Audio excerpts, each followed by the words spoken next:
Yesisi wena ubukele kanye le video. Khawungixelele. Kubana wayekufundise uba indoda iyathandwa. Uyithandelani indoda? Kubana kwayithe iyathandwa indoda. Intona bangalibuthande indoda. Because indoda ayithandwa. Nigoa kangaka nje kwezi relationships zenu nale mitshato yenu. It is because nithatha responsibilities ezingezo zenu bosisi. Ukuthanda ayo responsibility yakho. Ukuthanda irresponsibility yendoda. Uba ndingena emtshatweni nomuntu obhinqileyo, it is my responsibility as a man to love. Andifuna uthandwa ngumuntu obhinqileyo ngoba ayo responsibility yakho bathande mna. Uthanda ntoni? Uthi uhamba uxelela iitshomi zakho, tshomi ndiyamthanda. Uthanda ntoni endodeni? Indoda ithandwa. Indoda iyahlonitshwa. Indoda iyasapotwa. Yona in return ufuneka ibe yiyo ekuthandayo, ikusapote futhi ikondle nabantwana.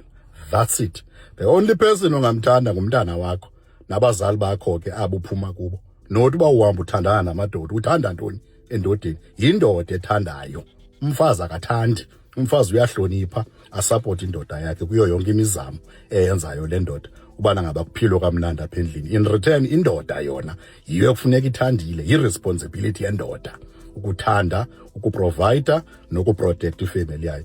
Yekani ke uhambe nithanda, nigowa nje ngokukuthanda kwenu. Thanda ntoni? Indoda ayithandwa, yiyo ethandayo. Wena hlonipha indoda yakho, uyisupport qha. Yiyo ekufuneka ikuthandile, ikondle futhi ikuprotect nabantwana nefamily. Simple. And I had once wafunza ukuthi indoda ayithandwa. Utophila mnanza emhlabeni. Once wafunza nje ukuthi umfati akanalo nje lithando lendoda. Umfati uyasubmit nakusubmitheka futhi. Uyophila kamnandi la mhlabeni utshele mina. Angifuni ukufihlela irecipe yokuphila ezimfati. Ungayithanda indoda. Mase uva ngathi ayithanda iblock. Lekathi kulenzelela kubuya amandla akho, kubuya ipower yakho lapho kule relationship yenu. Lekathi yena afuna wena, lekathi umblock out of nowhere. Kubuya amandla akho. Wena lekathi umlanzelela uthe baby ngenene washa kwacima shem baby mina can't live without you. Kuphela amandla akho. Kwina yena nguyelo nemandla over wena. And ayikaze relationship ya work out. Umfati sekaluzile. Thina bafati we are the prize. Kumele uhlale ukwathi lokho engqondweni. Masova ngathi somthanza kwenga yena lo wakusukela. Mshiye. Umblock kancane wehlise emoya. Ngamani umchithele shem. Mara kuthanza indoda akusisolution into okutshela mina. Uthanza indoda ku-applyela kohlale akeso le. Angathi ngoba as afford labaningi bethu.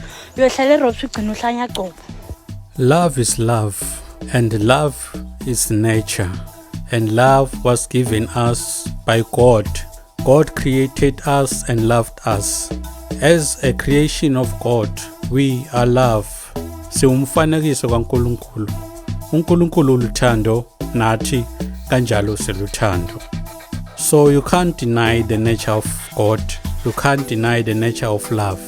Ukuthi uvele TV on the #1 show, SABC1 Nyan doesn't mean you are Dr. Love or you are a messenger from God about love. No one is bigger than love. Whether you're a woman or a man, when love catches you, it catches you. You can't deny it.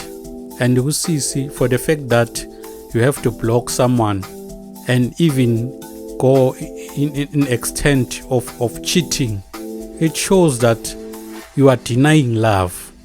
It shows that love has catched you and you are denying it. It doesn't matter ukuthi bani qabangani, lithando. God created love and God is not stupid. The only stupid is someone who blocks and go and cheat just to deny love. Because even submission, you can't submit on someone you don't love. How can you submit on someone you don't love?